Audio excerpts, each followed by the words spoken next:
paradox. I think the paradox is the fuel of the universe. Black holes and white holes. Alright, I'm gonna start recording this. For what? Just shit. You fart? Yeah. It's That would suck. Anyways. I love how I start recording. I love how I start recording this philosophy and Ricky has to shave off his dick and it's 3 in the morning. But yeah, the purpose of the universe is so an all conscious can experience every variation there is. Every variation that can exist exists just so it's kind of like a you go out and you talk to people so you can gather information, right? Yeah. You read a book so you can gather information. Well, each individual life is like a book for the all-consciousness of the universe to read. I mean, you think about it. We live to an average age of 75 years old. Every single second of our lives, every single dream, every single word spoken, every single intake of information is important in some way. I mean, that's a lot of seconds to analyze. And I mean, that's why there's an all-consciousness of the universe, because it simultaneously takes every second of every human life, of every single variation of every single universe, where every variation exists, and mashes it up into one single point in time. And that's, like, I think people have taken the term God way out of context. I don't think God is a man floating around in the sky controlling everything. I think God is the all-consciousness of the universe. Unified field theory. We're all connected by one thing. Did you know that every living thing, known to man at least, contains the chemical dimethyltryptamine? It's the chemical that's released when you're born, when you dream, and when you die. I think that is the true lubricant of life. When you're born, you release a large amount of it. When you die, you release a large amount of it. And I think what it does is it helps to separate the soul from the tangible, physical body, and then it puts you into the all-consciousness, and then puts you back into another physical, tangible body when you're born. That's why I have no problem with abortion, because I don't think you're really alive until you're born, because that's when the DMT is released, that's when your brain kickstarts, that's when you have a soul. Huh. I never thought about that.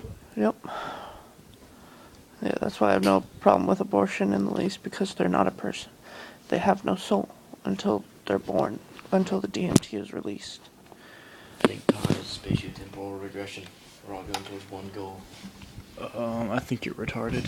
I'm just kidding, Ricky. That was a good point. And along the lines of purpose to life, I think the reason religion was created was a very narcissistic purpose.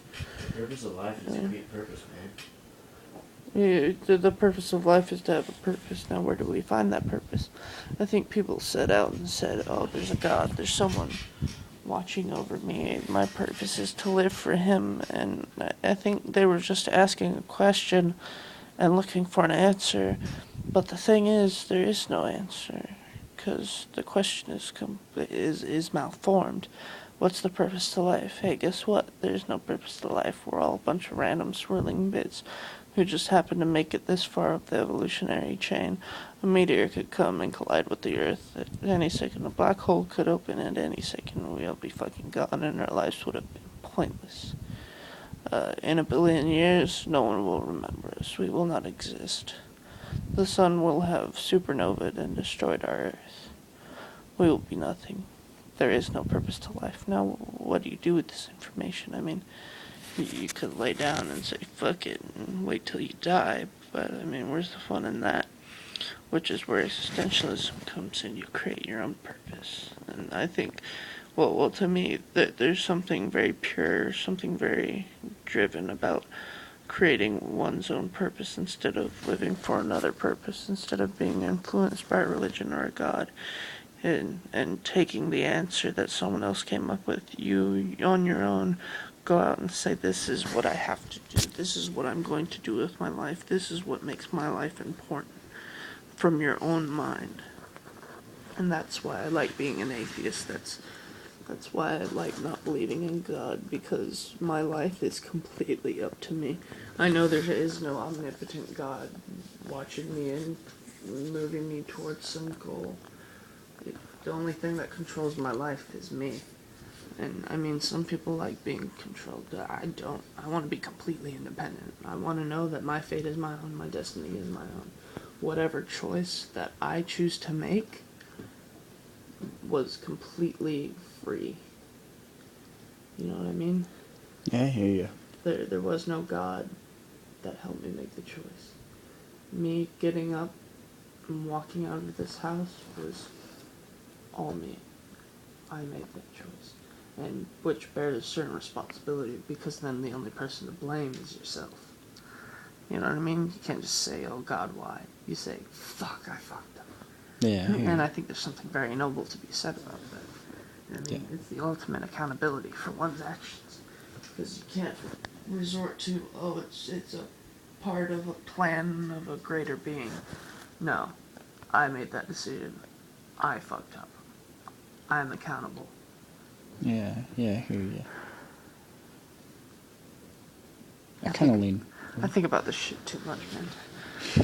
especially at 3 in the morning. Yeah, I could go on for days, dude. Dude, I'm set on the whole fatalist thing, you know? Your What's- fate, when you're born, it's picked out for you, man. Well, and I mean, you know how like I said, time is irrelevant. Everything that has happened is happening or will happen is happening all at once.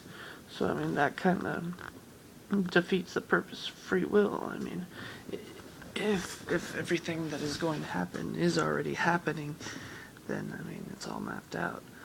But, I mean, but the fact of you not knowing what's going to happen is in itself sort of a mapped out free will. Yeah. Like, it's already happening, and it's going to happen, but you don't know what's going to happen. So that leaves an endless choice, an endless sort of branching out. You scared the poo out of me. But that leaves endless possibilities. So I think it's a huge paradox, because your free will is already planned. Yeah, I think it's stupid, man. It's like yeah, you have free will, but that free will is already planned. Yeah, I think it's stupid that, like, you know, like supposedly you get like a free will and all that stuff, but really, you're like you what you're gonna do is already mapped out, and what you're gonna like. Yeah, it You know, pisses me off sometimes. it's crazy. Because I'm like, well, I mean, which I think ignorance is bliss takes on a whole new meaning. Yeah. I think ignorance is purpose. Because, I mean, what's the fun in living if you already know what's going to happen? God willing, like, you know, if I was going to like go off and like kill someone, then I want to have a choice, because I'm already gonna do it.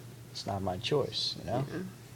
And people say, you know, it's your choice to do it, but if I do it, then that means I was gonna do it anyways. So Yeah. there's no way you can stop that, because I mean, if someone, you know, you can stop it, you can kill me first, but if you didn't, then you couldn't have stopped it. Otherwise, it wouldn't have happened.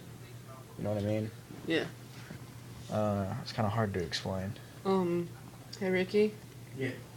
do you believe God is omnipotent? Yeah. Okay. So, hold on.